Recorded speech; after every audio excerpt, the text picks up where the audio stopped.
সাতটি যানবাহন দুর্ঘটনা কবলিত হওয়ার এই দৃশ্য রংপুরের মিঠাপুকুর উপজেলার রশিদপুরের।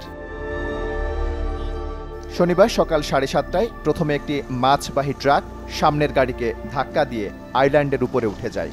এরপর 5 মিনিটের মধ্যেই একের পর এক ধাক্কা লাগতে থাকে 7টি বাস ও ট্রাকে। সব গাড়ির পেছন এবং সামনে দুমড়ে মুচড়ে যায়। মাছবাহী ট্রাকটি আইল্যান্ডের উপরে উঠে গিয়ে আড়াআড়ি হওয়ায় পেছনে থাকা সবগুলো বাস এবং ট্রাক ধাক্কা লেগেছে বলে দাবি দুর্ঘটনা কবলিত পরিবহন শ্রমিকদের। ওভারটেকিং এবং নিয়ন্ত্রণহীন গতিকেও দুষলেন তারা।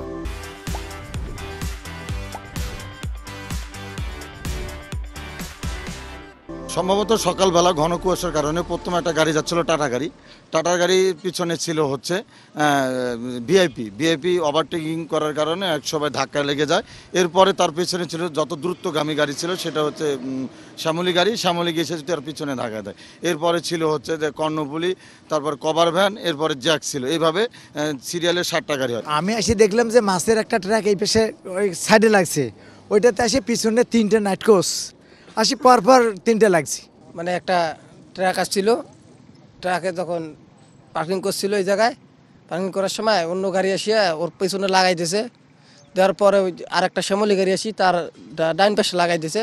পরের গাড়ি আসিয়ে আবার তার পিছনে দিয়েছে। আর ওই রেলিংয়ের মধ্যে একটা গাড়ি পার্কিং করা ছিল, ওই গাড়িটা দেখে নেই, অন্য গাড়ি আসিয়া ওই জায়গায় আপনার পিছনে লাগাই দিয়েছে। লাগাই দেওয়ার কারণে এই দুর্ঘটনাটা ঘটেছে। এ ঘটনায় অন্তত 15 জন আহত হয়েছেন। স্থানীয়দের সহযোগিতায় আহতদের রংপুর এবং মিঠাপুকুর হাসপাতালে ভর্তি করিয়েছে হাইওয়ে পুলিশ, জেলা পুলিশ এবং ফায়ার সার্ভিস সদস্যরা। তবে কোনো মৃত্যুর ঘটনা ঘটেনি। হাইওয়ে পুলিশের দাবি, মহাসড়কে নির্দিষ্ট দূরত্ব মেনে সর্বোচ্চ 80 কিলোমিটার বেগে গাড়ি চালানোর নিয়ম থাকলেও তা মানছেন না চালকরা। কোনো গাড়ির ধরে ব্যবস্থা নিতে পারে না, আইনি ব্যবস্থা নাই না, প্রসিকিউশন দাখিল করা সম্ভব না রাত্রে। এই কারণে ওরা সন্ধ্যার পর যখনই জানে যে পুলিশের এখন প্রসিকিউশন দাখিলের সময় শেষ, ঠিক সন্ধ্যার পরে থেকে আপনার একটা গাড়ি আমার মনে হয় না কি যে 100-এর নিচে চলে। প্রচণ্ড বেপরোয়া গতিতে গাড়িগুলো চলে।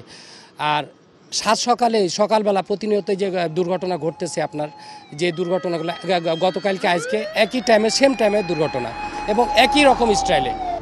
গত শুক্রবার রংপুরে 7টি দুর্ঘটনা হয়। এতে 4টি ঘটনায় 6 জন মারা যান আর আহত হন অন্তত 35 জন। Desk report, channel 24।